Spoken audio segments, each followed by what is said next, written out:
पूजन उच्चिष्टाचे प्रस्तुत प्राप्त प्रसंगी कीर्तन रूपी सेवेकरता निवडलेला अभंग विश्ववंद्य जगतवंदनीय जगद्गुरु वैराग्याचे मूर्तिमंत पुतळे श्रीमंत महाराज तुकोबारा यांचा 4 चरणाचा महत्वाचा आणि सुंदर असा अभंग आजच्या कीर्तन रूपी सेवेकरता निवडलेला असून श्रीमंत महाराज तुकोबारा या अभंगातून तुम्हा आम्हाला संत संगतीचं या ठिकाणी महत्व सांगतात. विठ्ठला विठ्ठला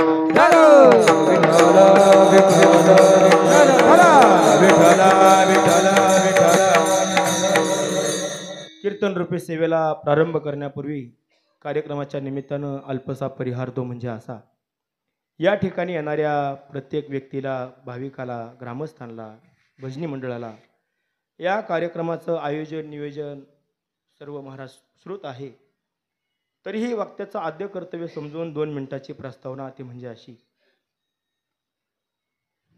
छत्रपती शिवाजी महाराजांचे आजोबा श्रीमंत मालोजीराजे भोसले यांच्या पदस्पर्शानं म्हणा, त्यांच्या आठवणीनं म्हणा, त्यांच्या कार्यानं म्हणा, ही पावन झालेली इंदापूरची पवित्र अशी भूमी आणि या इंदापूर नगरीमध्ये हे असणारं पवित्र असं राम मंदिर आणि या मंदिरामध्ये अखंड हरिनाम पंचाह 5 दिवसाचा अखंड हरिनाम सप्ताह या ठिकाणी सुंदर असं नियोजन महाराज केलेलं आहे.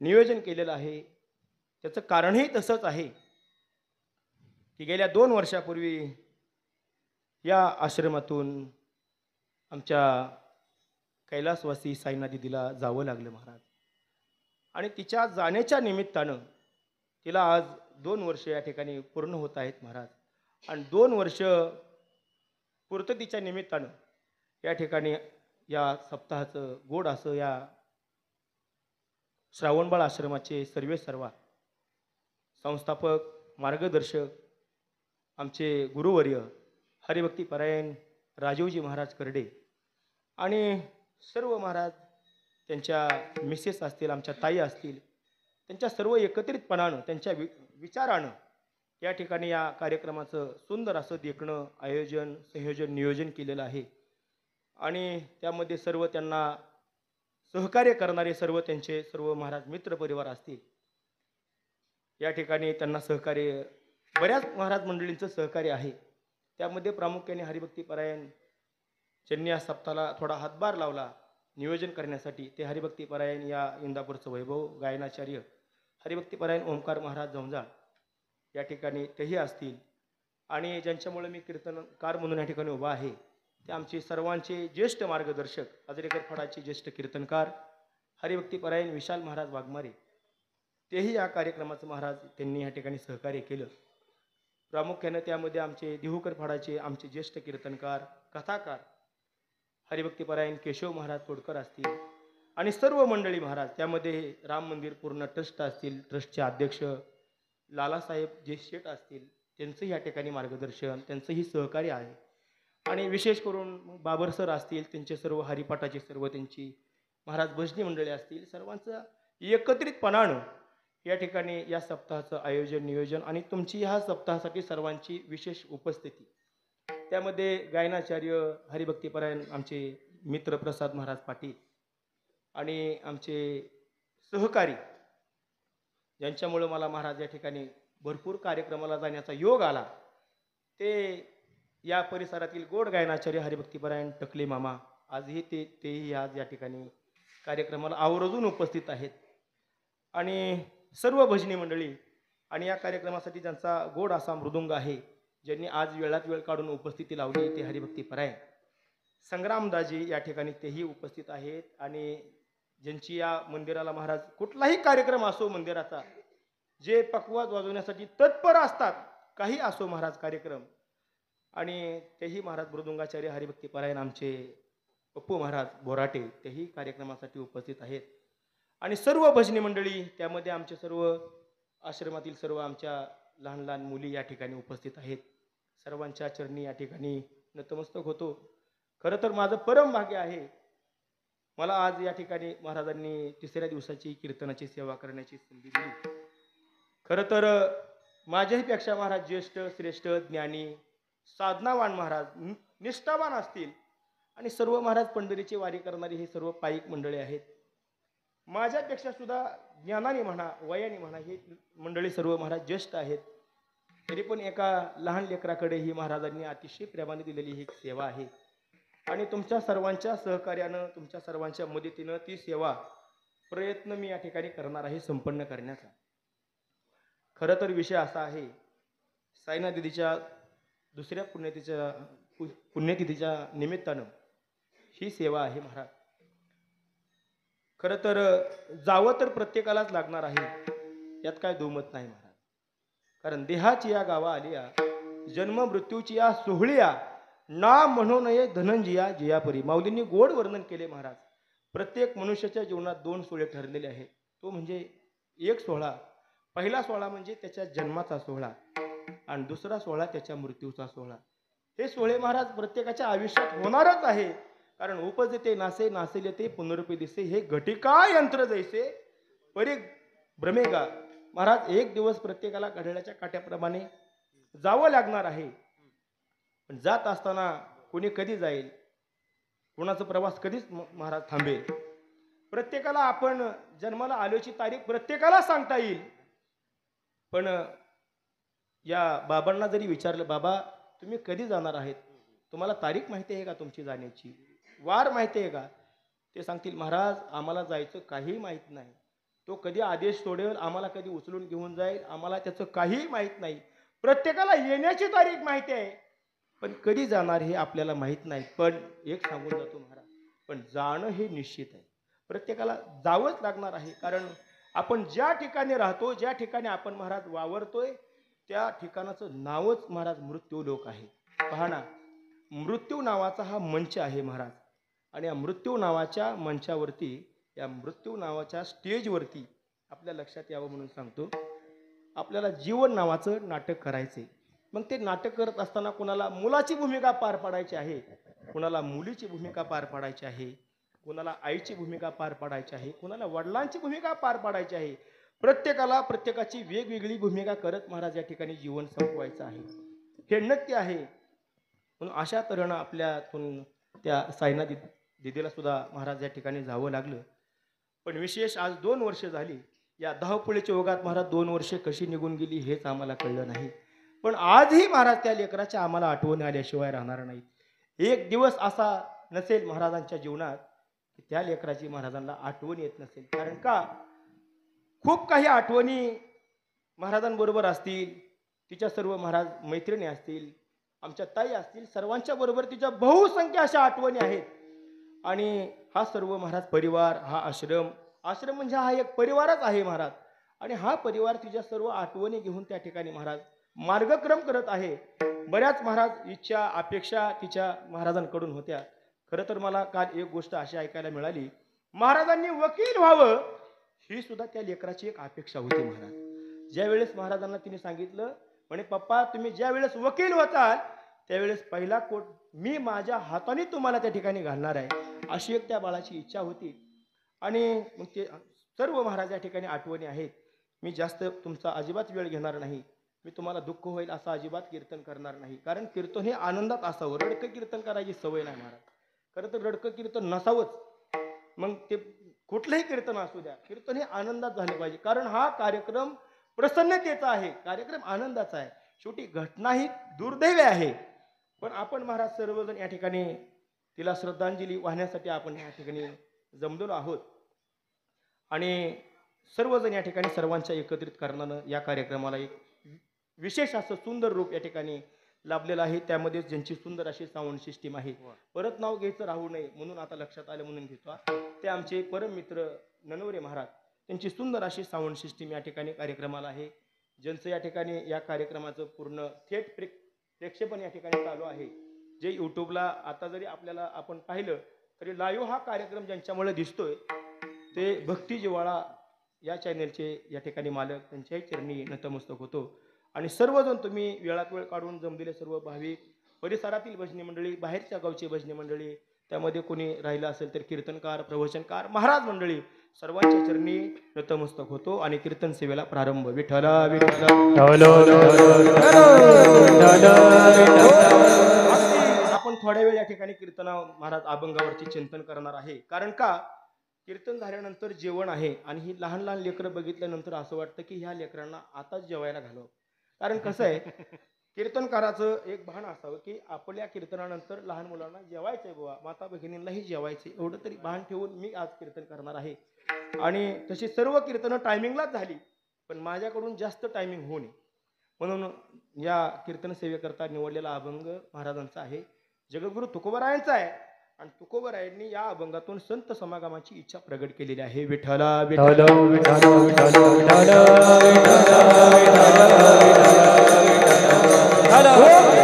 पहा ना महाराज, मनुष्य जीवनात काही गोष्टी अत्यावश्यक आहेत आणि काही गोष्टी अनावश्यक आहेत. त्या गोष्टींचा काहीच उपयोग नाही, अशा काही गोष्टी जीवनात आहेत महाराज.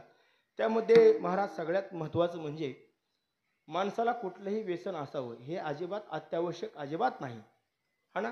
सकाळी उठल्यानंतर महाराज त्याला चपटी घ्यावीच लागते, त्याशिवाय त्याला काम करताच येत नाही, हे अत्यावश्यक अजिबात नाही. मग काही गोष्टी महाराज अत्यावश्यक आहे.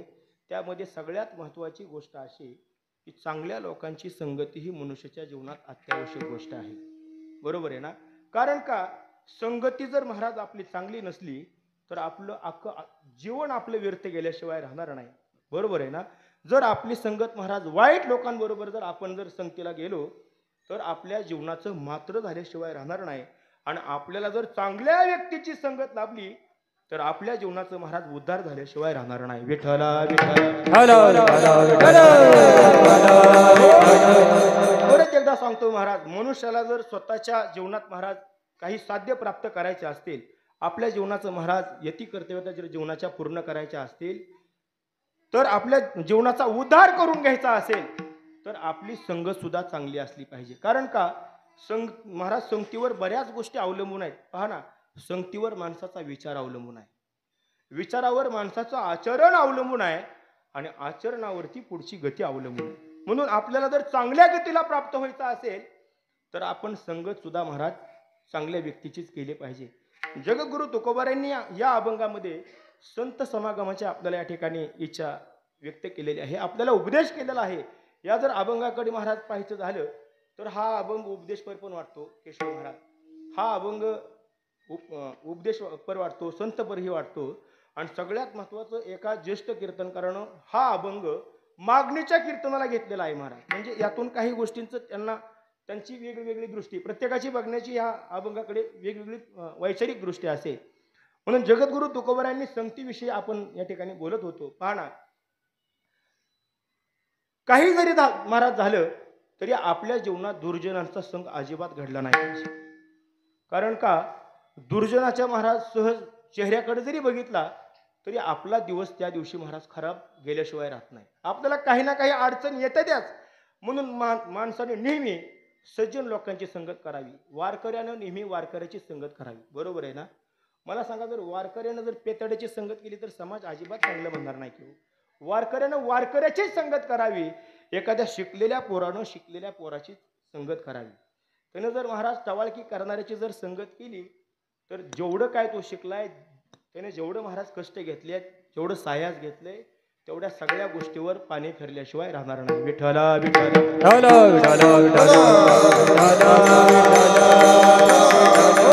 म्हणून जगद्गुरु तुकोबारायांनी सांगितलं या अभंगातून, तुम्हाला कुठल्या ना कुठल्या प्रकारे संतांचा समागम महाराज घडला पाहिजे. संत समागम एखादी हे परी, परी म्हणजे एखाद्या प्रकारानं, तुम्हाला कुठल्याही प्रकारानं, कुठल्याही गोष्टीनं, कुठल्याही घटनेनं तुम्हाला संतांचा समागम महाराज प्राप्त झाला पाहिजे. बरोबर आहे ना. संतांची संगत आपल्याला महाराज भेटली पाहिजे. कारण का, त्याशिवाय आपल्या जीवाचा उद्धार होऊ शकत नाही. पहा ना, संगतीचं जर महाराज सांगायचं झालं तर बऱ्याच गोष्टी अशा आहेत. जर पावसाच्या पाण्यानं महाराज तापलेल्या लाल तव्याची जर संगत केली, बघा, वरून पावसाच्या पडणाऱ्या एका थेंबानं तापलेल्या लाल तव्याची जर संगत केली तर तो थेंब महाराज नष्ट झाल्याशिवाय राहणार नाही. पण त्या जर थेंबानं स्वाती नक्षत्रात एखाद्या शिंपल्याची महाराज संगत केली ना, शिंपल्याची, तर तो पावसाचा थेंब मोती झाल्याशिवाय राहत नाही महाराज. हा संगतीचा परिणाम आहे. आणि दुसरा एक असा विषय आहे, संगतीचं सांगायचं झालं तर तुम्हाला ते आणखी एक उदाहरण आपल्या समोर ठेवून जातो. आपल्याला हिरा माहिती आहे, हिरा. आता मी काय हिरा पाहिलेला नाही, मी असं ऐकूनच सांगतो महाराज. हिरा पाहिला असतो तर मग कशाला इकडे आलो. हा, म्हणजे हिरा मी तर पाहिलेला नाही, पण हिरा ऐकलाय. पण त्याचं सगळ्यात मोठं असं वैशिष्ट्य आहे, माऊली ज्ञानोबरायांची गोड एक हे आहे, ओवी आहे. हिरा ठेविता ऐरणी, वाचे मारिता जो घणी, तोच मोल पावे खरा, आणि करणीचा होय चोरा. जो ओरिजिनल हिरा असतो ना, ओरिजिनल हिरा, तो जर एखाद्या महाराज त्या ह्याच्यावरती काय असते, हा आयरन, तो जर आयरनीवरती जर ठेवला आणि वरून जर महाराज त्या हिऱ्यावरती गणानं घाव घातला तरी त्या हिऱ्याला काही होत नाही महाराज. एक तर तो हिरा सटकन महाराज निघून जाईल, आणि दुसरी गोष्ट म्हणजे तो हिरा त्या आयरनीत महाराज रुतन, पण तो हिरा फुटत नाही कधी. तो जर हिरा ओरिजिनल असेल तर. पण तो जर हिरा नकली असेल तर त्याचा चुरा झाल्याशिवाय राहणार नाही. आणि अशा कठीण असणाऱ्या हिराने जर एखाद्या ढेकणाची जर संगत केली, ढेकणाच्या संगे हिरा जो बंगला, ढेकणाच्या संगे हिरा जो बंगला, ढेकणाच्या संगे हिरा जो बंगला, ढेकणाच्या संगे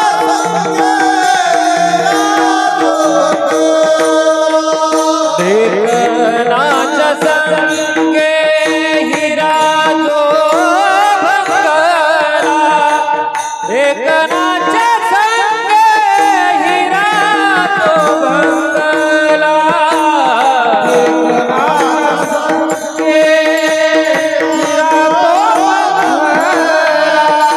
संगे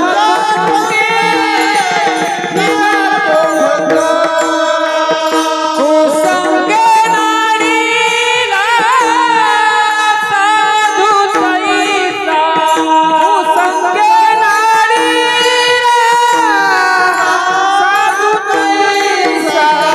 कुसंगे नाडीला साधू सईसा, कुसंगे नाडीला साधू सईसा, ओढाळाच्या संगे सात्विक नाचली, ओढाळाच्या संगे सात्विक नाचली, ओढाळाच्या संगे सात्विक नाचली, ओढाळाच्या संगे सात्विक नाचली, ओढाळाच्या संगे ओढाळाच्या संगे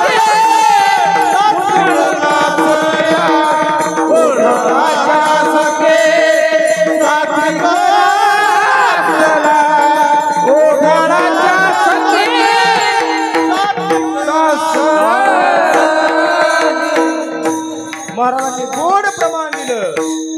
ढेकणाच्या संगे हिरा जो भंगला, आणि कुसंगे नाडीला साधू जैसा. पाहना, कठीण असणारा हिरा जर एखाद्या ढेकणाच्या महाराज संगतीत आला आणि सहज जर त्या हिऱ्याला ढेकण्याचा महाराज स्पर्श झाला तर त्या गणानं न फुटणारा हिरा त्या ढेकणाच्या संगतीनं महाराज त्या हिऱ्याचं पाणी झाल्याशिवाय राहणार नाही. मग तो ढेकून काय करतो महाराज? त्या ढेकणाचं एक वैशिष्ट्य आहे, ओंकार महाराज, तो रक्त शोषून घेतो. मग अशी बरीच ढेकणं ह्या समाजात आहेत. मी काय म्हणतो, रक्त शोषून घेणाऱ्याची अजिबात संगत करायची नाही महाराज. मग संगत कुणाची करायची? संगत त्याची करायची जो सगळ्यांचं पोषण करतोय महाराज. शोषण करणाऱ्याची अजिबात संगत धरायची नाही. म्हणून संत महाराज संतांनी काय केलं? जगाच्या कल्याणा संताच्या विभूती आणि देह कष्टविधी परोपकारे. अरे, ज्यांनी या जगाच्या कल्याणासाठीच अवतार धारण केलाय आणि जे फक्त तुमचं आमचं हितच करतेत महाराज. अहितापासून काढीती, हित देऊनी वाढीविती, नाही श्रुती पर्वती माऊली जगा. महाराज म्हणतात, संत काय करतात बाबा? संत आपल्या जीवाचं महाराज हित करतात. मग त्यांची संगत केली पाहिजे आपण, बरोबर आहे ना? मग कुठल्याही प्रकारे पहा ना, कुठलीही महाराज घटना अशी घडू द्या, कुठल्याही प्रकारे आपल्याला जर संत समागम महाराज करता आला तर आपण नक्की केला पाहिजे. म्हणून दुर्जनाच्या संगतीत आपण अजिबात जायचं नाही. कारण का? दुर्जनाच्या संगतीत गेल्यामुळे महाराज भल्या भल्यांची वाट लागलेली आहे. तुम्हाला एक उदाहरण देऊन जाईल. आपल्याला आजामेळ माहित आहे महाराज. आजामेळ ब्राह्मणाची आपण कथा बऱ्याच वेळा ऐकली महाराज. अगदी सद्गुणी सात्विक चांगल्या विचाराचा तो व्यक्ती होता आजामेळे. पण ज्या वेळेस महाराज त्याला गुरुजींनी सांगितलं त्या आजामेळेला जा म्हणे, पूजा करण्यासाठी काही संविधा लागणार आहे ती गोळा करून घेऊन ये. आणि तो आजामेळा महाराज निघाला. कुठे निघाला? गुरूंनी सांगितलं होतं की आपल्याला पूजा करण्यासाठी काही संविधा लागणार आहे, आपल्याला होम करायचा आहे. मग तो सगळी महाराज संविधा गोळा करण्यासाठी तो जंगलात निघाला. पण जात असताना गुरुजींनी सांगितलं आपण रोज ज्या वाटेने जातोय आणि ज्या वाटेने येतोय त्याच वाटेने जा आणि परत त्याच वाटेने ये, वाट बदलायची अजिबात नाही. सगळ्या गोष्टी सांगितल्या महाराज. तो आजामेळ निघाल्याबरोबर महाराज तो जंगलात गेला. त्याने काही महाराज ते संविधा गोळा केली, काही लाकडं गोळा केली. आणि ज्या वेळेस तो परत निघाला महाराज आपल्या आश्रमाकडे, त्यावेळेस त्याच्याबरोबर काही महाराज त्या ठिकाणी मुलं होती आणि त्यातली काही मुलं महाराज टवाळ होती. त्या मुलांनी सांगितलं म्हणे आजामेळा, अरे आपण रोज ज्या वाटेने येतोय ती वाट जरा थोडी दूर आहे म्हणे, लांब आहे वाट. मग आपण एक काम करू ना म्हणे, आज जरा थोडा शॉर्टकट मार्ग काढू म्हणे, आपण मधून जाऊ. आजामेळ्यानं तरी सांगितलं होतं नाही म्हणे, आपल्याला गुरुजींनी सांगितलंय. पण महाराज नाहीला झाला. मित्रांचा हट्ट महाराज त्याला पुरवावा लागला आणि जावं लागलं मित्रांबरोबर. पण ज्या ठिकाणीवरून महाराज त्या आश्रमाकडे जायचा रोड होता त्या वाटेवरती महाराज वेश्या काही वस्ती होती, वेश्यांची वस्ती होती.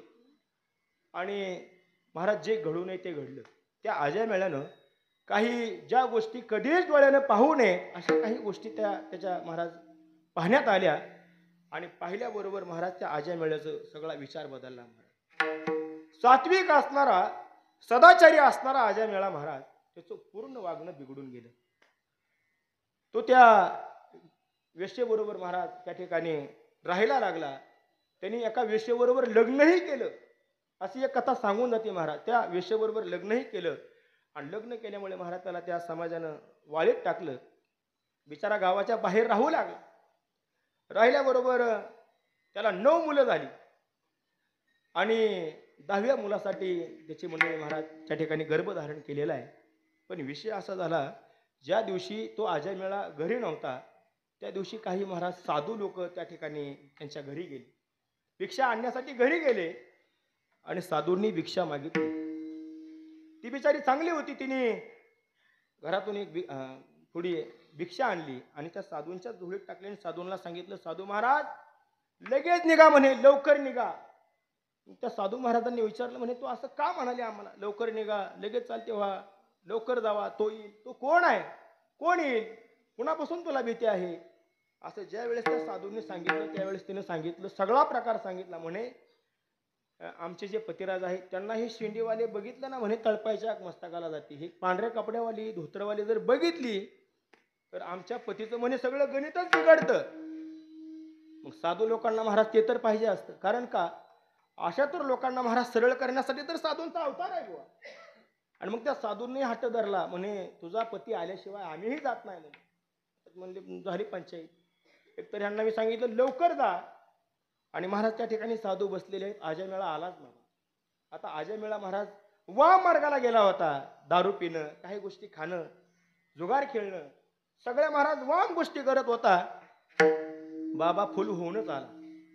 आल्याबरोबर कोण तुम्ही, निघा इथून, सगळ्या गोष्टी महाराज बोलायला लागला. त्या साधूंनी बऱ्याच गोष्टी सांगितल्या आणि सांगितल्यानंतर महाराज आजामेळ्याला ज्या वेळेस त्या साधूंनी काही गोष्टी अंतर्गत सांगितल्या, जवळ घेतलं त्याला आणि जवळ महाराज घेऊन साधू लोकांनी ज्या वेळेस आजामेळ्याची समजूत काढली, पण तरी तो ऐकायला तयार नाही. पण साधू महाराजांनी ज्या वेळेस त्याची मंडळी महाराज बाहेर आली आणि मंडळीने सांगितलं महाराज याच्यासाठी काय उपाय करावा लागेल, त्यावेळेस साधूने सांगितलं जो तुझ्या पोटामध्ये जो गर्भ वाढतोय तो मुलगाच आहे आणि त्या मुलाचं नाव म्हणे बाहेर आल्यानंतर नारायण असं ठेवायचं. काय ठेवायचं? नारायण ठेवायचं. सगळ्या गोष्टी आपल्याला माहिती आहेत महाराज. तो नारायणाचा जप केला त्यानं. ज्या वेळेस त्याचा महाराज अंतकाळ जवळ आला त्यावेळेस प्राण जाते वेळी म्हणे नारायण आणि त्यासाठी विमान पाठविली. पहा, अंतकाळी महाराज नारायणाचं नाव मुखात आलं. सगळ्या गोष्टी तुम्हाला या ठिकाणी माहिती आहेत. मला सांगायची एवढीच गोष्ट आहे, आजामेळा फक्त महाराज आजामेळ्यानं किती वेळ पाहिला असेल, काही सेकंदच वाईट गोष्टी आपल्या डोळ्यांनी पाहिल्या आणि त्याबरोबर त्याचा परिणाम इतका वाईट झाला महाराज. अख्खं आयुष्य महाराज त्याला अगदी बेकार अवस्थेत जगावं लागलं. हे कशासाठी झालं तर हे केवळ वाईट गोष्टी बघितल्यामुळं. म्हणून महाराज म्हणतात तुका म्हणे क्षण नको तयाचे दर्शन. पहा ना, आपण जर महाराज ठरवलं ना संध्याकाळी झोपताना अरे उद्या त्या व्यक्तीचं तोंडच बघायचं नाही, असं जर आपण ठरवलं ना आपण जर झोपलो तर आपण झोपेतून जाग व्हायच्या आधी ती घरी हजर. आपण उठून जर बाहेर गेलो ज्याचं तोंड बघायचं नाही ती उभाच असते. महाराज जय हरी, अरे काल तर ठरवलं होतं तुझं तोंड बघायचं नाही. आणि महाराज जी व्यक्ती सतत भेटावी अशी वाटत असते ना महाराज ती मात्र आपल्याला भेटत नाही. म्हणून महाराज म्हणतात तुका म्हणे क्षण नको तयाचे दर्शन. बरं असं वाटतं का तुम्हाला की आपल्याला सारखा विंचू भेटावा असं महाराज असं वाटतं प्रसाद महाराज की आपली विंचवाची रोज भेट व्हावी असं वाटतं? कारण का आपल्याला माहित आहे बुवा विंचवाचा स्वभाव आपल्याला माहित आहे. कारण विंचवाने जर आपल्याला जर नांगी महाराज कुठेही टेकू द्या, हाताला टेकू द्या नाहीतर पायाला टेकू द्या, जर त्या नांगीचा जर स्पर्श झाला बुवा तर ठणका आल्याशिवाय राहत नाही. आणि महाराज म्हणतात अरे विंचवाची नांगी बरी. बरोबर आहे ना, विंचवाच्या फक्त नांगीत महाराज विष असतं. बघा ना, जर विंचवाची जर महाराज नांगी ठेचून काढली तर तो विंचू काय करत नाही. पण महाराज म्हणतात विंचवाच्या फक्त नांगीत विष आहे, नांगीत. पण दुर्जन माणसाच्या नखापासून केसापर्यंत सगळीकडे विषच भरले. महाराज तुका म्हणे विंचाची नांगी तैसा दुर्जन तैसा दुर्जन सर्वांगी तैसा दुर्जन. तुका म्हणे विंचाची नांगी तैसा दुर्जन सर्वांगी तैसा दुर्जन सर्वांगी. तुका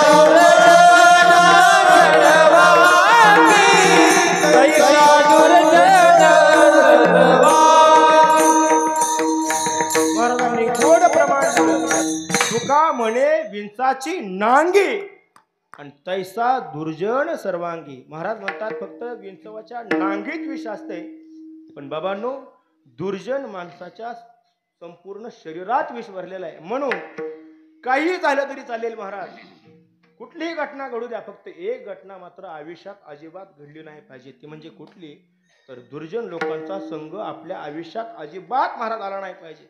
मग संगत कुणाची करायची महाराज? संगत महाराज वैष्णवांची करायची. कारण का वैष्णवा संगती सुख वाटे जीवा, वैष्णवा संगती सुख वाटे जीवा, वैष्णवा संगती सुख वाटे जीवा, वैष्णवा संगती सुख वाटे देवा कायनी आणि कमी देवा काही, आणि कमी देवा काही. वैष्णवा संगती सुख वाटे जीवा, वैष्णवा संगती सुख वाटे जीवा, वैष्णवा संगती सुख वाटे जीवा, वैष्णवा संगती सुख वाटे जीवा. आणि कमी देवा काही नेणे, आणि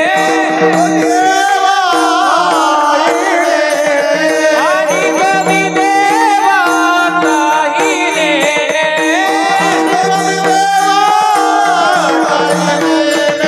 गायनाचे उडे आपुलिया छंदे, गायनाचे उडे आपुलिया छंदे,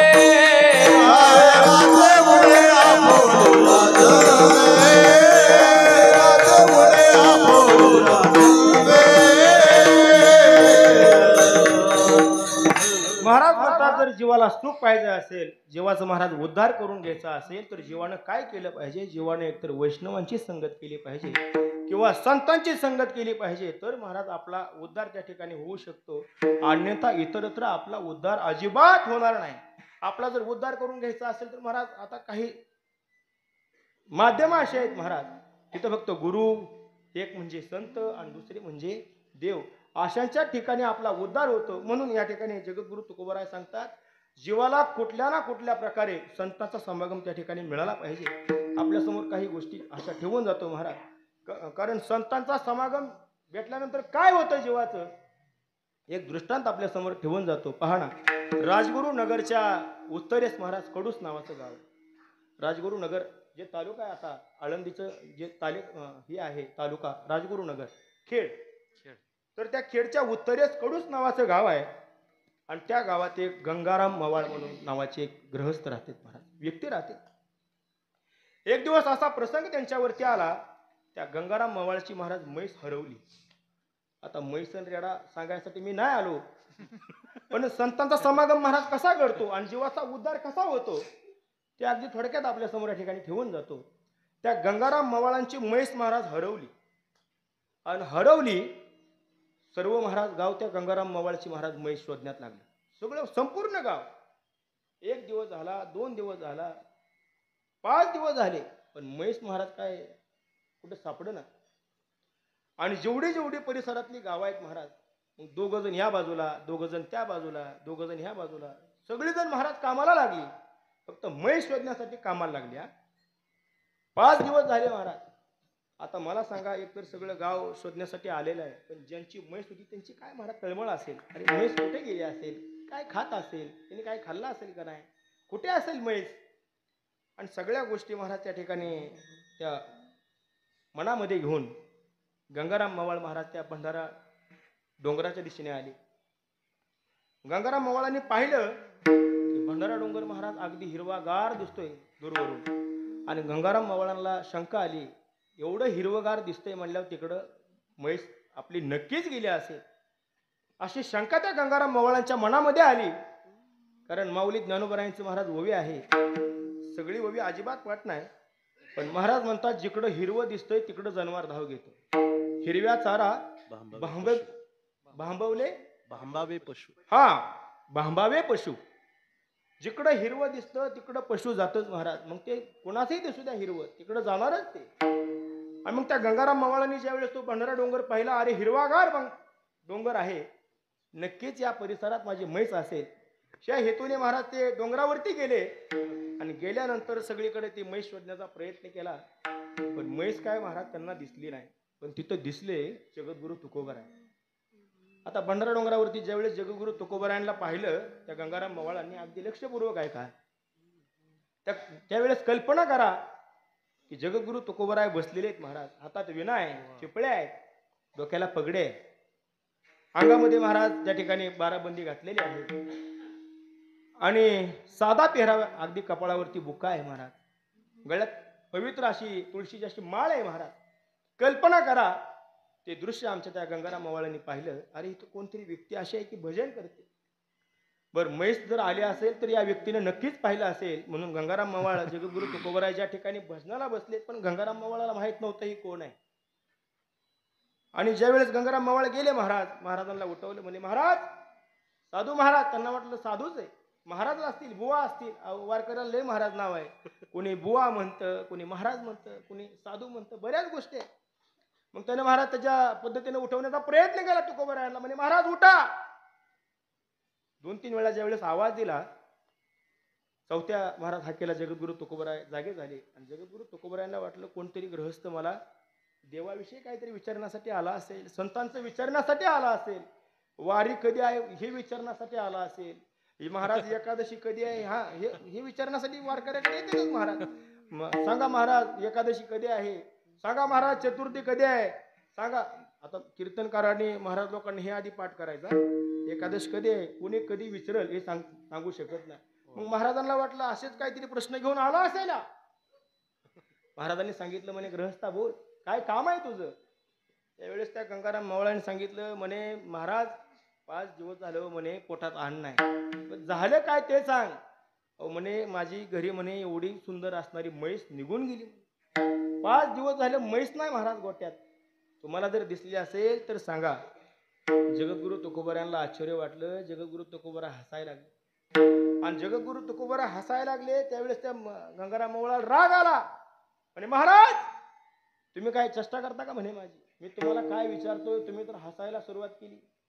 त्यावेळेस जगद्गुरु तुकोबरायांनी सांगितलं, एकच वाक्य सांगितलं, अरे गृहस्था, जेवढा तू म्हैस शोधण्यासाठी जेवढा प्रयत्न आणि सायास आणि कष्ट केलेत ना, तेवढेच जर कष्ट जर तू देव पाहण्यासाठी जर केले असते तर या 5 दिवसात तुला देव भेटला असता. देव पहाव यासी करीवो साया, देव पहावया करिवो साया, देव पहावया करीवो साया, देव पहावया करिवो साया, न धरी आसनाची वंत, न धरे आसनाची वंत,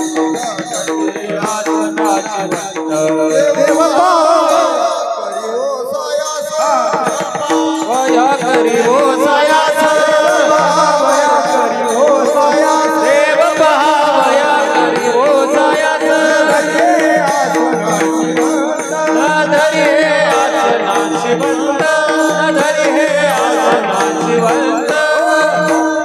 जगद्गुरु तुकोबरायांनी त्याच वेळेस महाराज एक अभंग म्हटले तुकोबर आहे. आणि त्या अभंगाचं एक प्रमाण असं होतं, देव पहावया करीवो सायास, न धरी आसनाची वंत. अरे ग्रहस्था, जेवढं सायास आणि जेवढं कष्ट तू तुझी म्हैस शोधण्यासाठी घालवले, तेवढेच जर कष्ट तू जर देव शोधण्यासाठी घालवला असतील तर कदाचित तुझा उद्धार झाला असता. अरे तुला देव भेटला असता मूर्खा. असं मूर्ख नाही बरं का म्हणले. आता तुकोबराय नम्र होते महाराज, पण आपण ते जोडायचं असते. तेवढं झालं महाराज. मग ते गंगाराम मवाळ महाराज तिथं थांबले. म्हणे महाराज सांगा तुम्हाला म्हैस परत दिसली का? परत विचारलं महाराज त्या गंगाराम मवाळांनी. त्यावेळेस तुकोबरायांनी सांगितलं, जा तुझ्या गोट्यात म्हैस आहे असं म्हणले तुकोबराय. सहज बोलून गेले महाराज. आणि मग गंगाराम महाराज निघाला मग त्या गोट्याकडं. गावात आला महाराज लगबगीनं, गेला घरी. आणि जिकडं महाराजच्या म्हशीचा गोटा आहे तिकडं गेला. आणि पाहिल्यानंतर महाराज गोट्यामध्ये म्हैस त्या ठिकाणी चरत होती. आणि म्हैस चरत होती. बाहेर आला, विचारलं सगळ्यांना, अरे कुठे सापडली रे म्हैस? कुठं होती रे? मी तर लेट महाराज फिरलो, 5 दिवस झाले. त्यांनी सांगितलं कुठून आली, कशी आली, कुठं होती, आम्हाला सुद्धा कुणाला काही माहित नाही. एवढंच वाक्य त्या गंगाराम मवाळाच्या ज्यावेळेस कानावरती पडलं, त्यावेळेस गंगाराम मवाळाला आठवण कोणाची झाली? तुकोबरायांची आठवण झाली. अरे काय, ती व्यक्ती सहज बोलून गेली मला. मी त्या व्यक्तीला विचारलं, म्हैस कुठे? जा म्हणे गोट्यात असेल. आणि चक्र फिरायला लागली महाराज गंगाराम मवाळाच्या डोक्यामध्ये काय गोष्टींची. अरे काय उपदेश केला त्या व्यक्तीनं मला? अरे गृहस्था, हा तुला जो देह महाराज देवाने दिलेला आहे तो म्हैस शोधण्यासाठी नाही दिला, भजन करण्यासाठी दिला, देवाचं नाव घेण्यासाठी दिला. आणि तू जर हेच कष्ट जर देव शोधण्यासाठी केले असते, ही सगळी महाराज गोष्टी त्याच्या मनामध्ये येऊ लागली. आणि महाराज सगळ्या गोष्टी सोडल्या. गंगाराम मवाळ थेट महाराज जिथं तुकोबराय बसले होते तिथं आले. आणि त्या गंगाराम मवाळानं महाराज तुकोबरायांना पाहिलं. श्री संताची या माथा चरणावरी, श्री संताची चरणावरी, श्री संताची या माथा चरणावरी, श्री संताची साष्टांग करी दंडवत, साष्टांग करी दंडवत, श्री संताची या माथा चरणावरी, साष्टांग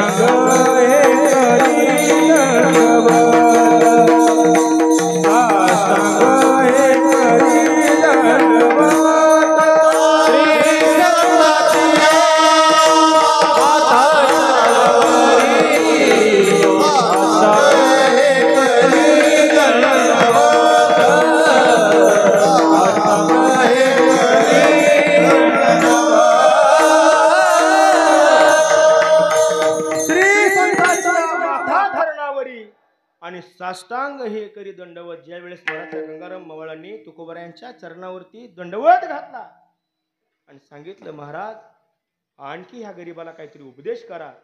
आणि महाराजांनी एवढा उपदेश गंगाराम मवाळांना केला महाराज. परिणाम असा झाला, जगद्गुरु तुकोबरायांच्या गाथेचं लिखाण करण्यासाठी 2 व्यक्ती होत्या महाराज. एक म्हणजे संताजी महाराज जगनाडे होते, आणि दुसरी व्यक्ती जर कोण असेल गाथेचं लिखाण करणारी तर ती व्यक्ती म्हणजे गंगाराम मवाळ महाराज. 14 टाळकऱ्यापैकी एक टाळकरी झाले. आणि जगद्गुरु तुकोबरायांनी अभंग म्हणावे आणि आमच्या गंगाराम मवाळांनी ते अभंग लिहून काढावे एवढा अधिकार जगद्गुरु तुकोबरायांनी आमच्या मवाळांना दिला. म्हणून जगद्गुरु तुकोबराय म्हणतात आपल्याही जीवनाचा उद्धार करून घ्यायचा असेल, आपल्या जर जीवनाची यती कर्तव्याचा जर महाराज पूर्ण करून घ्यायचा असेल तर आपल्याला सुद्धा संतांचा समागम भेटला पाहिजे. मग तो समागम कुठल्याही प्रकाराने जरी आपल्याला भेटला तरी आपला उद्धार होतो. हेच महाराज अभंगाच्या पहिल्या चरणात संत समागम एखादी परी, संत समागम एखादी परी, समागम एखादी परी, समागम एखादी परी, समागम एखादी परी, समागम एखादी परी, समागम एखादी परी,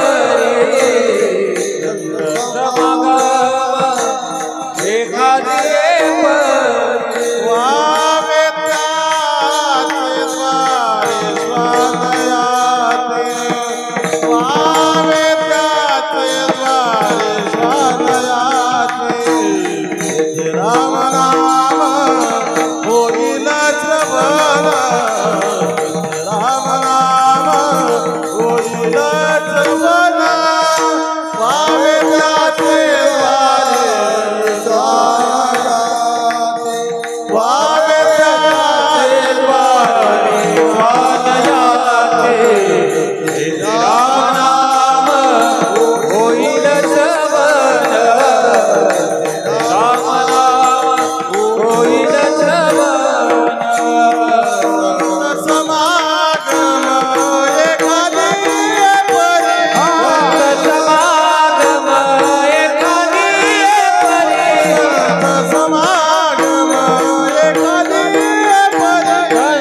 समागम एखादी परी, समागम एखादी परी, वावे त्याचे द्वारे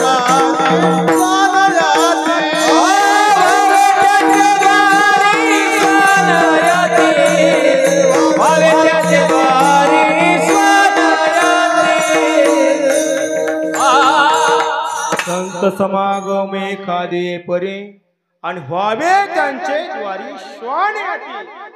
जरी महाराज आपल्याला जरी कुत्रा म्हणून त्या संतांच्या दारामध्ये पाठवलं किंवा जगद्गुरु तुकोबराय म्हणतात मला जरी त्या संतांच्या दारातला कुत्रा जरी महाराज व्हावं लागलं तरी मी होणार. तर कारण का संत समागम एखादे परी आणि व्हावे त्यांचे द्वारी श्वान याती. आपल्याला कुठल्या ना कुठल्या प्रकारे महाराज संतांचा समागम घडावा म्हणून त्यासाठी जरी कुत्रा व्हायची महाराज वेळ जरी आली तरी जगद्गुरु तुकोबराय म्हणतात तुझ्या दारीचा कुत्रा आणि नको मुकलू दातारा. भगवंताला सांगतात महाराज. तुकोबरायांनी असं म्हणावं कुत्र्याची महाराज इच्छा करावी, कुत्र्याचं महाराज जन्म मिळावा अशी इच्छा करावी. कारण कशासाठी जर संतांच्या दारात महाराज जर तुकोबरायांना राहता येत असेल तर महाराज म्हणतात कुत्राचा सुद्धा जन्म मी स्वीकारायला तयार आहे. आणि पहा ना महाराज प्रत्येकाच्या जीवनात अशी एक वेळ येते की त्या जीवनात प्रत्येकाच्या जीवनात आपल्याला प्रत्येकाला अनुभव आहे महाराज. कोणतरी व्यक्ती जीवनाच्या टप्प्यावरती अशी महाराज आपल्याला मिळते तो योग्य असतो, योग्य मार्ग दाखवणारी व्यक्ती त्या ठिकाणी मिळते. मग ते गुरु असतील, संत असतील, महाराज कुठले महाराज असतील. अहो बऱ्याच गोष्टी अशा घडतात महाराज. अनोळखी माणसं अशी भेटतात मामा, अनोळखी माणसं. जी माणसं भेटल्यानंतर आपल्या आयुष्याला एक वेगळं वळण लागतं महाराज, चांगलं वळण लागतं. आपण सुद्धा चांगल्या मार्गावर जातो. आणि तसंच महाराज एक वेगळं वळण याही मुलांच्या जीवनाला या ठिकाणी लागलेलं आहे. कुठल्या ना कुठल्या कारणानं कुठल्या ना कुठल्या निमित्तानं ही महाराज लेकरं आमच्या करडे महाराजांच्या आश्रयाला आली, त्यांच्या आधाराला आली. पण महाराज करडे महाराजांचं काय, त्यांची स्तुती करण्यासाठी अजिबात उभा नाही मी. आपल्याला काही गोष्टी डोळ्यासमोर आहेत. पहा ना, तुका म्हणे सत्य कर्मा व्हावे सहाय्य. ज्याचं कर्म महाराज प्रामाणिक असेल, ज्याची महाराज इच्छा अपेक्षा, ज्यांचं कर्म स्वच्छ असेल महाराज, अशा व्यक्तीला भगवान परमात्मा सहाय्यकारी झाल्याशिवाय राहत नाही महाराज. विठ्ठला ज्यावेळेस हा अभंग महाराज सुचला मला, त्यावेळेस एक प्रसंग असा उभा राहिला. तो प्रसंग म्हणजे आप्पा दादा. मला आप्पाविषयी असं सांगायचंय. पहा ना, त्याला महाराजांचा आपण त्याला लहानपणापासून बघतोय. तो लहानपणापासून महाराजांच्या आश्रयाला आहे, आधाराला आहे. आणि महाराजांनी अगदी लेकराच्या वरचं प्रेम त्याच्यावरती केलं. आणि मला एक सांगायचंय, जर आप्पाला जर महाराजांची संगत मिळाली नसती तर मला तुम्ही प्रत्येक जण सांगा, तो या पदापर्यंत अजिबात पोहोचला नसता महाराज. तो आज वकील आहे, त्याची शेवटची परीक्षा आहे. तर त्याला महाराज जर नसते भेटले तर तो असा कुठंतरी फिरत बसला असता, काहीतरी काम करत बसला असता. पण महाराजांनी त्याच्यावरती एवढे संस्कार केले महाराज, एवढं त्याला स्वावलंबी बनवलं, स्वतंत्र बनवलं, स्वतःच्या पायावरती महाराज त्याला उभं केलं. आज तो वकील आहे.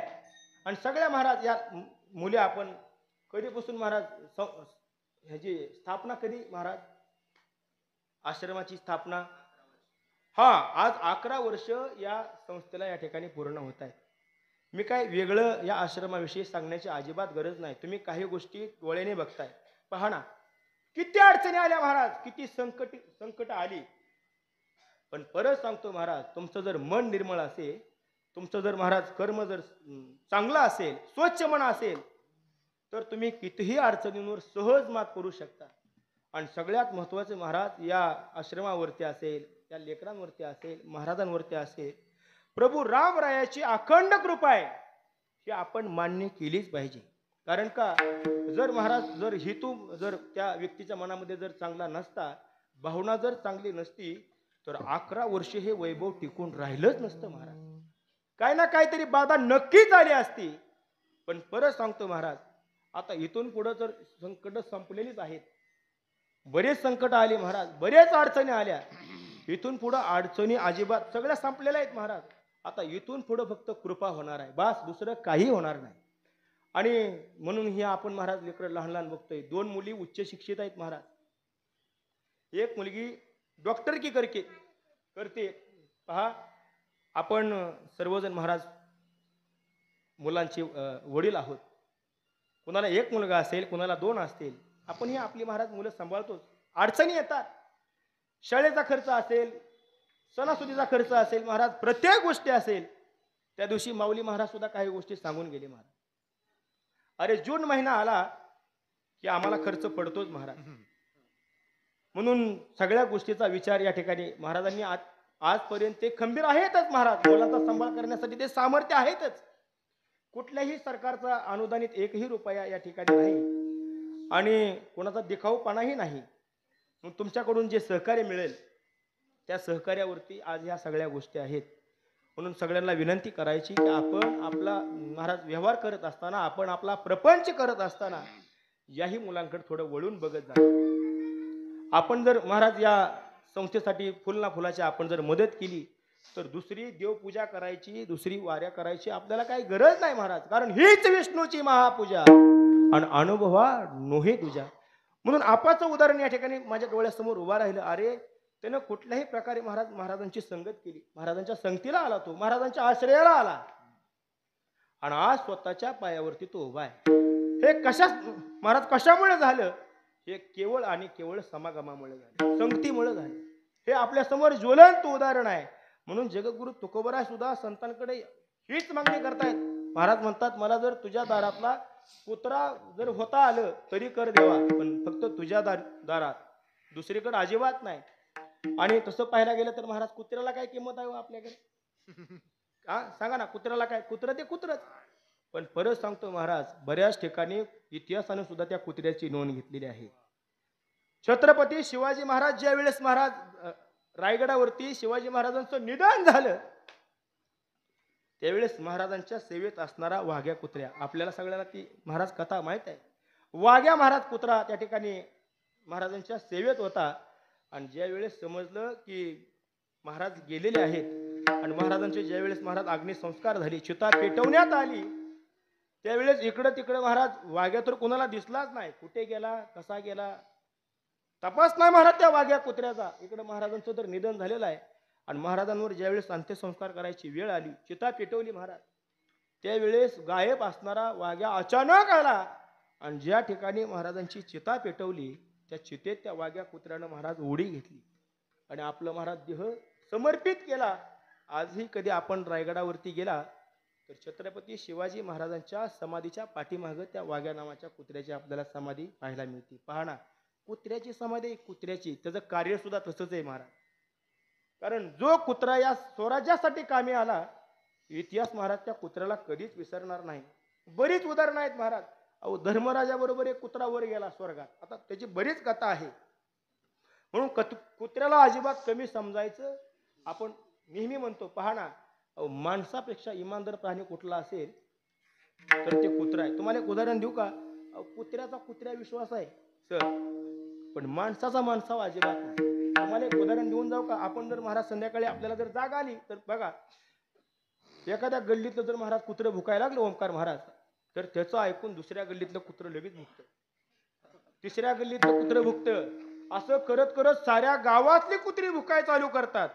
कुणामुळं? फक्त एका कुत्र्याच्या आवाजामुळे दुसरी 5-50 महाराज वरडायचा चालू करते. आणि ही जर गोष्ट जर महाराज एखाद्याच्या घरी जर चोर आले आणि समजा जर फोन आला, रामभाऊ काय, अहो ते आमच्या घरी जरा चोरटे आले तसं वाटतंय ना, लगेच फोन कट करते महाराज. 10 वेळा कर नाही तर 20 वेळा कर, फोनच महाराज उचलत नाही परत ते. अरे आपला विश्वास नाही महाराज, कुत्र्याचा कुत्र्या विश्वास आहे. सांगतो का मी, इमानदार प्राणी. म्हणून तुकोबरायांनी सुद्धा कुत्रा व्हायची इच्छा व्यक्त केली, पण तो संतांच्या दारात ना. म्हणून महाराज म्हणतात, संत समागम एखादी परी व्हावे त्यांचे द्वारी श्वान याती. कारण का मला त्या संतांच्या दारातला का कुत्रा कर? कारण तिथलं जे राम नाम आहे त्याचं उच्चिष्ट मला सेवन करता येईल. हेच महाराज अभंगाच्या ते राम नाम होईल श्रवण, ते राम नाम होईल श्रवण, ते राम नाम होईल श्रवण, ते राम नाम होईल श्रवण, ते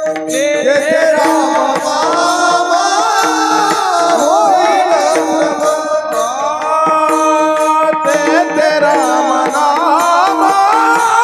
होईल श्रवण, ते राम नाम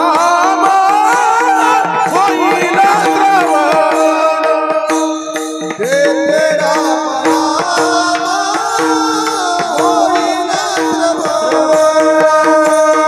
ते राम नाम होईल श्रवण, ते राम नाम होईल घडेल भजन उदिताचे, घडेल भजन उदिताचे, ते राम नाम होईल श्रवण, ते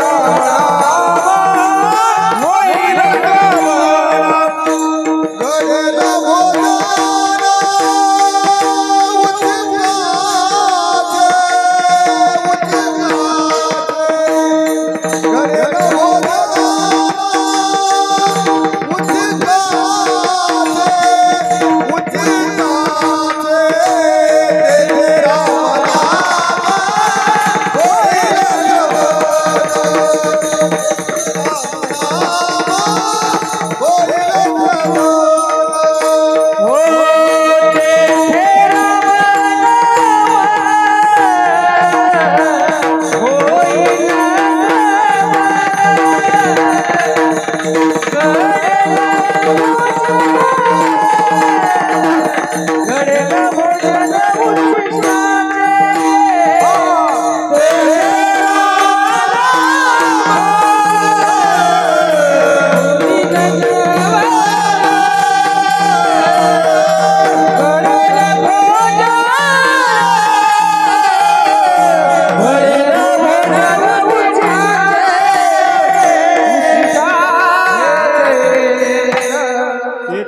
नाम होईल श्रवण, घडेल श्रवण आणि घडेल भोजन उच्चिष्टाचे विठोबा रखुमाई.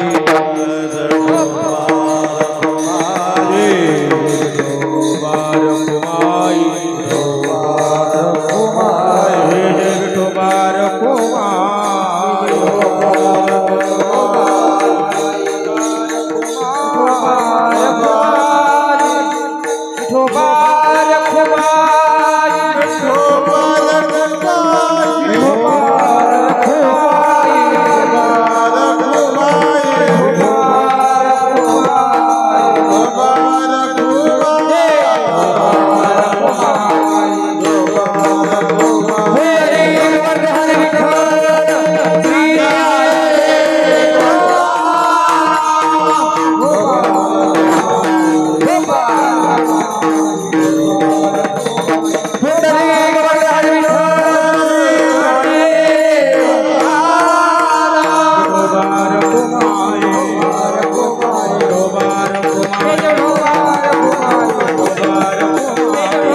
संत समागम एखादी परी व्हावे त्यांचे द्वारे श्वान याते तेथे राम नाम होईल श्रवण घडेल भोजन उच्छिष्टाचे विठ्ठला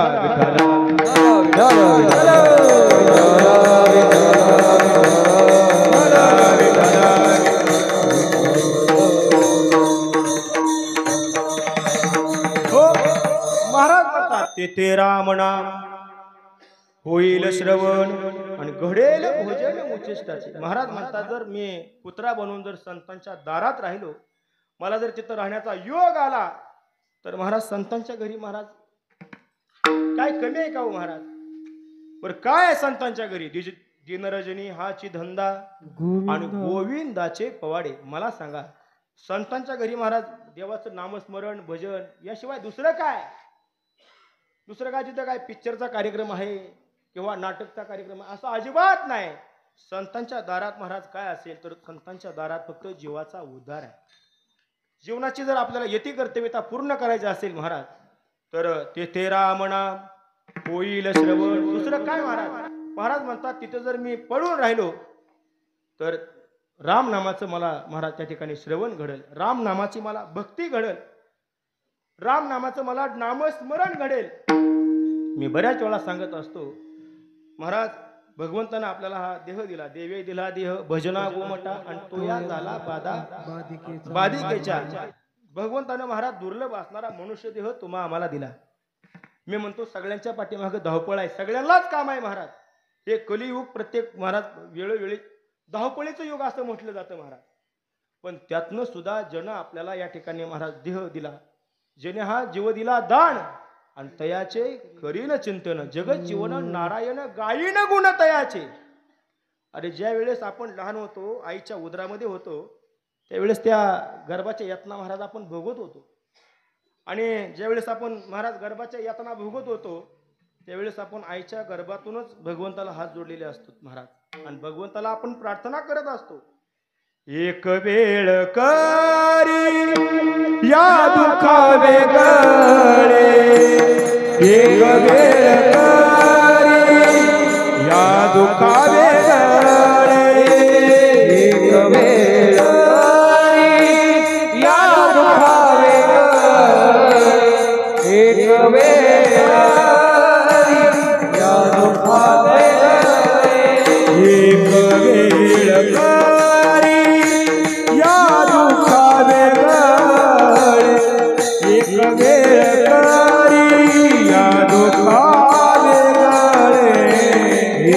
वेळ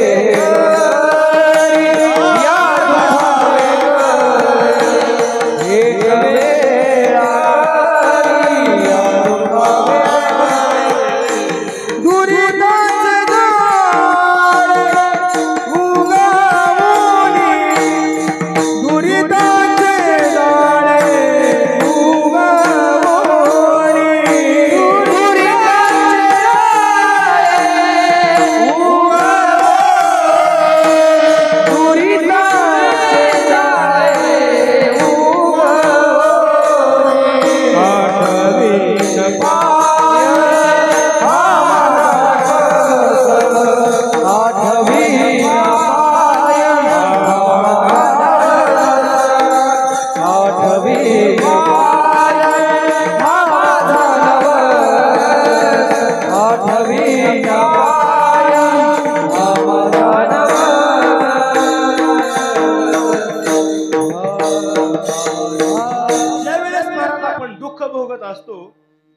त्यावेळेस आपण भगवंत परमात्म्याकडे महाराज प्रार्थना करत असतो. मी बऱ्याच वेळा सांगून जातो, जर आपल्याला एखाद्या गोष्टीचं दुःख झालं तरच आपल्याला भगवान परमात्म्याची महाराज आठवण येत असते. बरोबर आहे ना?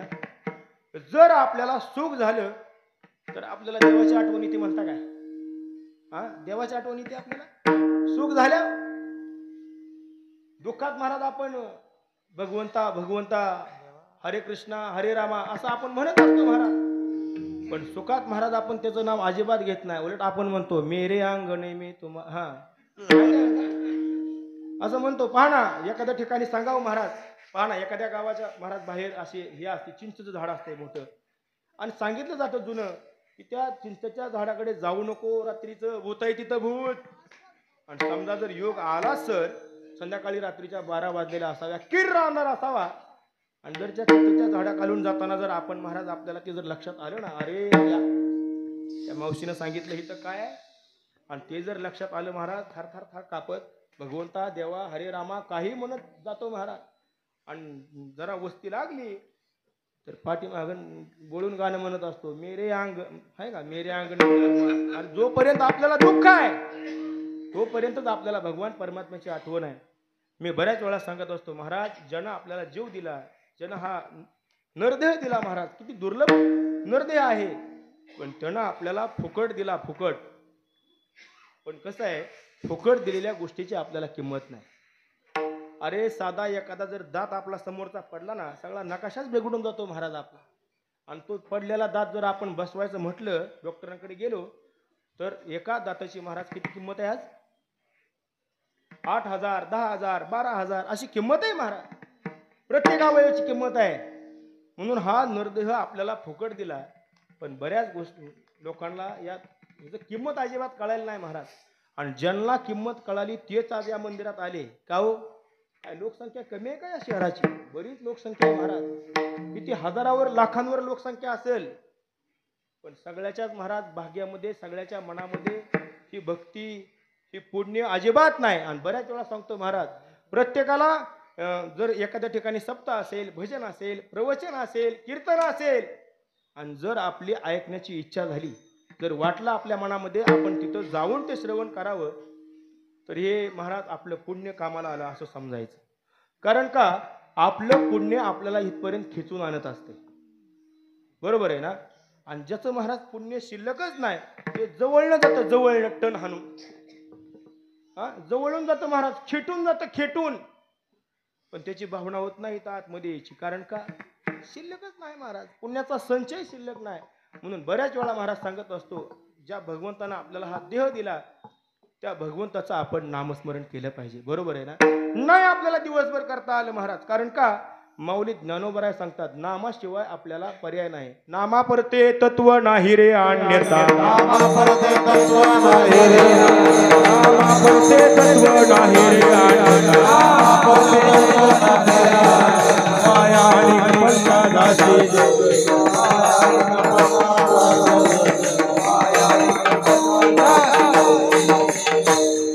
नामा परते तत्व नाही रे अन्यथा, माया आणि जणी. अरे तुला भगवंतानं हा देह दिला, जन्म मिळून सुद्धा जर तुम्ही जर महाराज नामस्मरण नाही केलं, त्या भगवंताचं नाही नाव घेतलं, तर हा देह आपण जन्माला येऊन नाही तरी गेला जन्म वाया, जन्म वाया, नाही तरी गेला जन्म वाया, नाही तरी गेला जन्म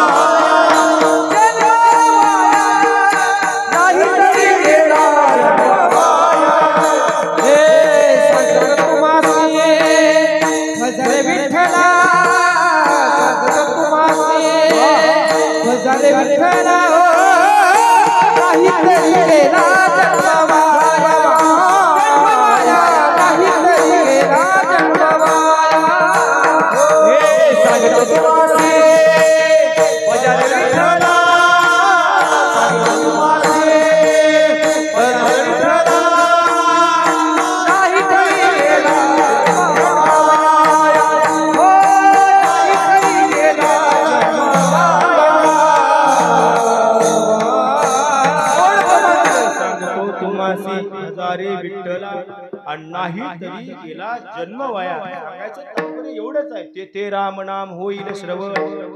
महाराज आपल्याला जर राम नामाचं मी म्हणतो नामस्मरण नाही करता आलं तरी कमीत कमी दुसऱ्यानं केलेलं भजन तरी आपण आनंदानं ऐकावं. महाराज ही एक भक्तीच आहे, ती एक साधनाच आहे. मला बऱ्याच वेळा असं ऐकायला मिळलं, श्रवण भक्ती ही सगळ्यात श्रेष्ठ भक्ती सांगितलेली आहे महाराज. पण ते तमाशातलं अजिबात श्रवण करायचं नाही, त्या पिक्चरच्या गाण्या म्हणणाऱ्याचं तर अजिबात ऐकायचं नाही महाराज. मग ऐकायचं काय? जिथं आपल्या देहाचा उद्धार आहे, जिथं धर्माचं कार्य आहे, तिथं प्रवचन असेल, कीर्तन असेल, देवाचं नामस्मरण असेल, अशा गोष्टी महाराज आपल्या जर कानावरती आल्या तर आपला सुद्धा उद्धार होतो. महाराज म्हणतात अशा गोष्टी माझ्या सुद्धा कानावर आल्या पाहिजेत महाराज. आणि तिथलं मला उचिष्ट सेवन करता म्हणजे का, आता उचिष्ट म्हणजे काय तुम्हाला असं वाटेल तिथं काय पंक्ती बसतात का हो? असं आहे का संतांच्या दारामध्ये पंचपक्वानाचं अन्न आहे, रोज गुलाबजाम आहे, बासुंदी आहे, जिलेबी आहे, असं काय का? हा तसं बी असू शकतं महाराज, तेही पंगत आहे. आणि दुसरी पंगत म्हणजे भजनाची असेल, कीर्तनाची असेल महाराज, नामस्मरणाची असेल, ही एक पंगतच आहे महाराज. म्हणून महाराजांनी ही एक इच्छा तिथं व्यक्त केलेली आहे की हेही मला उचिष्ट सेवन करता आलं पाहिजे, तर हे आमच्यापर्यंत पोच झालं पाहिजे. म्हणून महाराज म्हणतात तेथे राम नाम होईल श्रवण आणि घडेल भोजन उचिष्टाचे. आणि महाराज म्हणतात ते उचिष्ट सेवन करण्यासाठी कामारी बटीक सेवेचा सेवक आणि दीनपणे रंक तेथे भले. कामारी म्हणजे काय?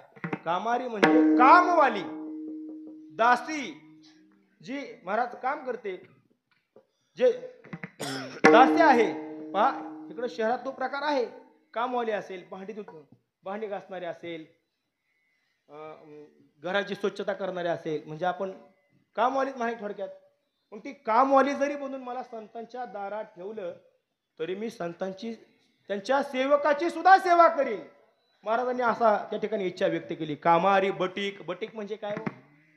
बटीक म्हणजे बटेनी रान करणारा, बटेनी रान करणारा. थोडक्यात आपल्या भाषेत जर सांगायचं झालं, आता मला काही गोष्टी आठवण नाही द्या, सालगडी, सालगडी म्हणा. बटाईने काम करणारा म्हणजे रानात काम करणारा सालगडी म्हणा. अरे भगवंता, कामारी बटीक सेवेचा सेवक, त्यांच्या सेवकाची सेवा करण्याची जरी मला महाराज त्या ठिकाणी संधी मिळाली, तो जरी माझ्या जीवनात योग आला तरी तेही महाराज आपण आनंदाने केलं पाहिजे. म्हणून महाराज सांगतात कामारी बटीक सेवेचा सेवक दीनपणे रंक तेथे भले. दीनपणे, गरीब म्हणून म्हणा किंवा रंक म्हणून म्हणा. आणि तुम्हाला परत सांगू का, परमार्थ करत असताना महाराज, कुठलंही काम करत असताना दीनपणाने केलं पाहिजे. ते काम अहंकारानं गर्वानं अजिबात करायचं नाही. कारण का, जर एखादं काम तुम्ही चांगलं केलंय आणि ते जर तुमच्या मनामध्ये जर महाराज अहंकार आला, केलेल्या काम महाराज शून्य झालं. त्या जर तुम्हाला कामाचं फळ पाहिजे असेल, त्या जर गोष्टी जर तुम्हाला काही जर पाहिजे असेल तर ते अगदी दीनपणानं करा. अहो दीनपणानं काम कोणी केलं महाराज? दीनपणानं काम आमच्या मारुतीरायांनी केलं. दास्य करी दास्य करी दासाचे. महाराज म्हणते दासांचं सुद्धा दास झाले आमचे मारुतीराय. भगवान परमात्म्याची किती सेवा केली महाराज आमच्या मारुतीरायांनी. त्या सेवेचं फळ म्हणून आज आपण जर पाहिलं तर भगवान परमात्मा रामचंद्र प्रभूंची मंदिर महाराज कमी आहेत. सेवेच्या बळावरती आज असं गाव नाही की जिथं आमच्या मारुतीचं मंदिर नाही. मारुतीरायांचं सगळीकडे मंदिर आहे. आता काही गोष्टींना अपवाद सोडला, आता कांदलगाव सारखी गावं असतील किंवा अशा अजून 2-3 गावं आहेत महाराज जिथं आमच्या मारुतीरायांचं मंदिर नाही. पण बऱ्याच ठिकाणी असं आहे महाराज, साधी वस्ती जरी असली तरी छोटंसं आमच्या मारुतीरायांचं मंदिर आहे. हे कशाचं फळ आहे? हे फक्त केलेलं स्वामींच्या सेवेचं फळ आहे महाराज. एवढी भक्ती केली महाराज. तुकोबरांनी त्यांना भक्तीचा वाटा विचाराव्या, काय भक्तीच्या त्या वाटा मज दावाव्या सोबटा. म्हणून एवढी भक्ती केली. म्हणून आपण सुद्धा महाराज भक्ती केली पाहिजे. पण कशी केली पाहिजे? दीनपणाने केली पाहिजे, दास बनून केली पाहिजे. आणि तुम्हाला परत सांगू का, दास बनून जे आपण सेवा करतो ना महाराज, त्या सेवेचा आनंद अधिक असतो. एखादा महाराज मोठा व्यक्ती म्हणून आपण जर सेवा केली तर ती सेवा भगवंतापर्यंत पोहोचत नाही. म्हणून दीनपणे रंक तेथे भले. कामारी बटीक सेवेचा सेवक दीनपणे रंक तेथे भले.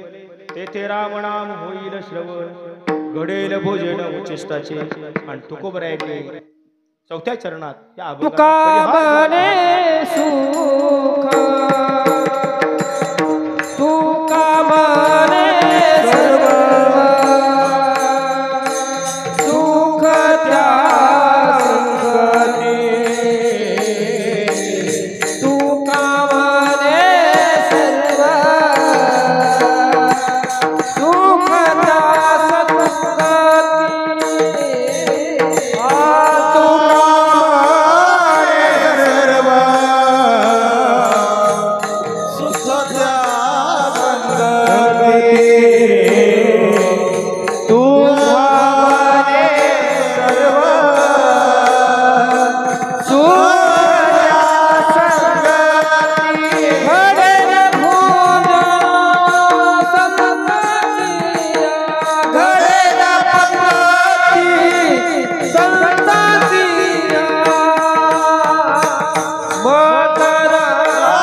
आपल्याला सर्व सुख महाराज जर आपल्याला पाहिजे असेल तर तुका म्हणे सर्व सुख त्या संगती. ते सर्व सुख महाराज कुठे आहे? कोणाच्या संगतीमध्ये आहे?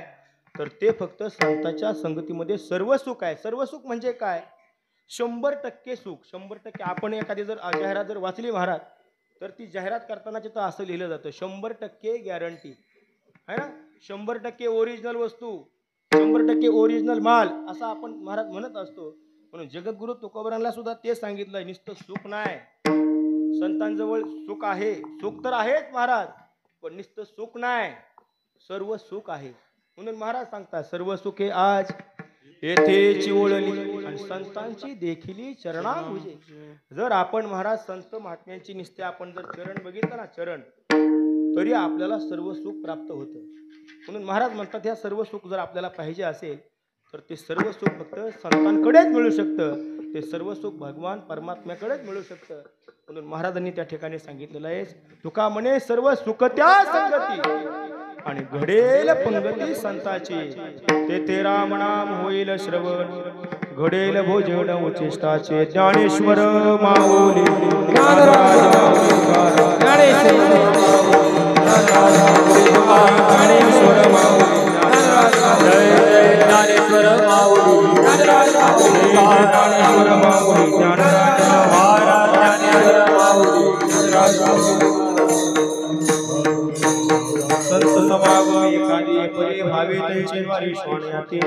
तेथे राम नाम होईल श्रवण, घडेल भोजन कामारी बटी बसेवीचा सेवक दीनपणे रंग तेथे बले.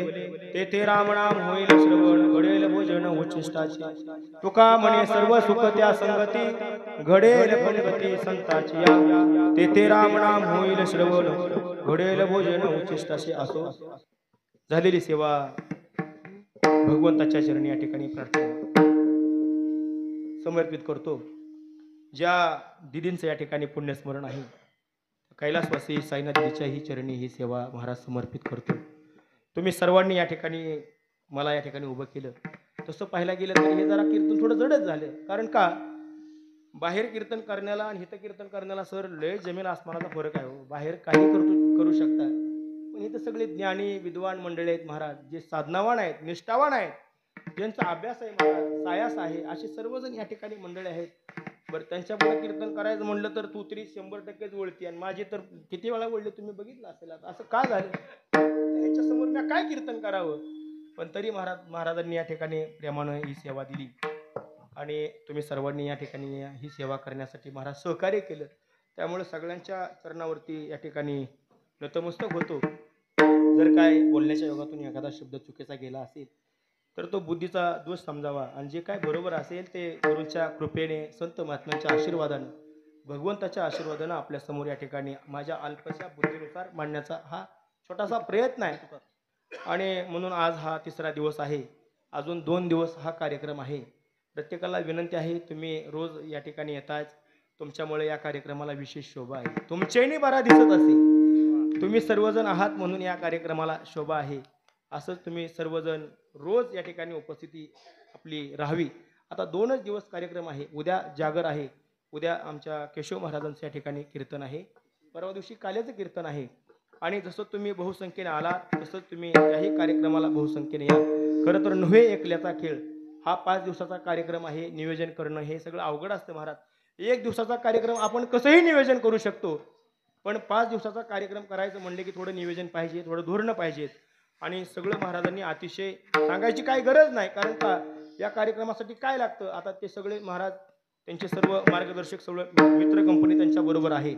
त्यामुळे कमी कुठल्या गोष्टीचे नाही. या ठिकाणी त्यांचे सर्व या ठिकाणी काय त्यांना साथ करणारे, सहकार्य करणारे आमचे दादासाहेब चव्हाण दादांनी काल सांगितलं, महाराज एकच विषय घ्या म्हणे आणि पुराच पडा.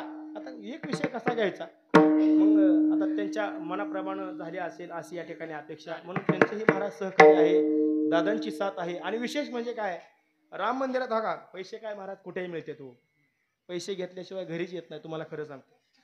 नाही खरंच ना. आणि कलाकार म्हणले की असतेच ते, पण राम मंदिरातला कार्यक्रम म्हटलं की एक विशेष आनंद होत असतो महाराज. इथं कुणीच, मी असेल किंवा आणखी महाराज मंडळी असतील, महाराज इथं कुठल्याही व्यक्तीला कशाची अपेक्षा नाही, म्हणजे पैसे घेतल्याशिवाय घरी येत नाही, म्हणजे काय हिसकावून किंवा भांडून अजिबात घेत नाही तुम्ही. आणि कसं आहे बघा, लोक मोकळं माघारी लावत नाहीत, काय ना काय कोणतरी देत असते, फुलना फुलाची पाकळी मिळत असते. पण सगळ्यात महत्वाचं इथं जो महाराज आनंद मिळतो या मुलांबरोबर असेल, ही सर्व महाराज जुनी मंडळी आहेत, ह्या इंदापुरातील सर्व भजनी मंडळी असतील, विशेष आनंद महाराज या ठिकाणी मिळत असतो. म्हणून आम्ही आवर्जून छोटा मोठा कार्यक्रम असला तरी महाराज या ठिकाणी आम्ही सर्वजण येत असतो. म्हणून तुम्ही सर्वजण या ठिकाणी विशेष मान देऊन आला.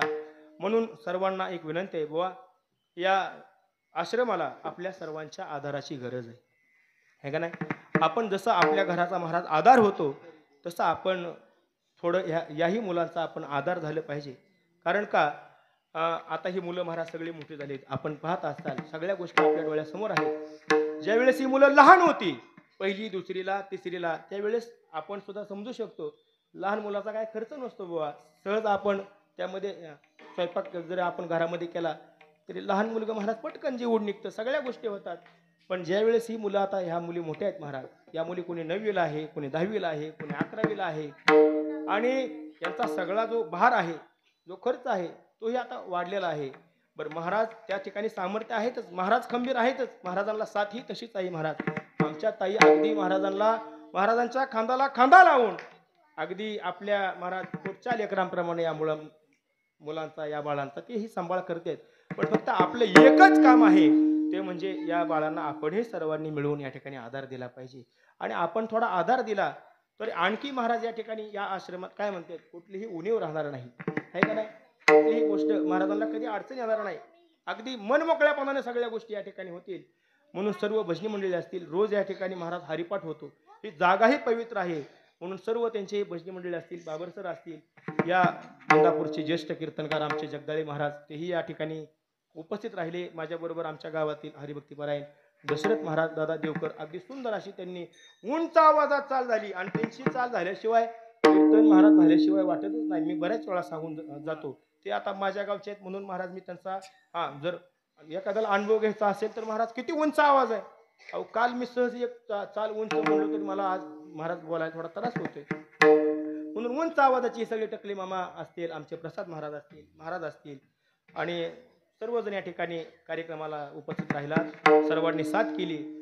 ज्यांनी मृदुंग वाजवला ते आमचे पप्पू महाराज असतील, संग्राम महाराज असतील, आणि आमचा बंटे असेल, आणि वडापुरीचे आमचे मंथन महाराज या ठिकाणी आलेले आहेत, तेही महाराज मृदुंग वाजवतात. बरेच आता इथं काय कार्यक्रम करायचं म्हणले की महाराज काही गोष्टी करणार, 5-5 वाजवणारे आहेत महाराज.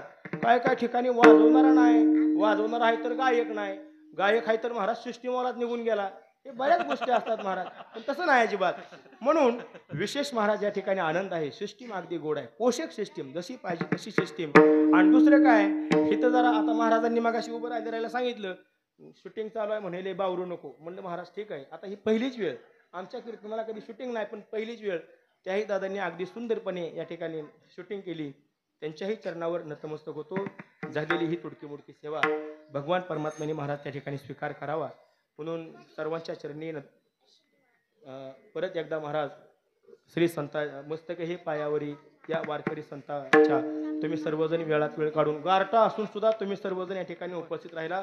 सर्व माता भगिनी असतील, सर्व वडीलधारी व्यक्ती असतील, सर्वांच्या चरणी परत एकदा नतमस्तक होतो.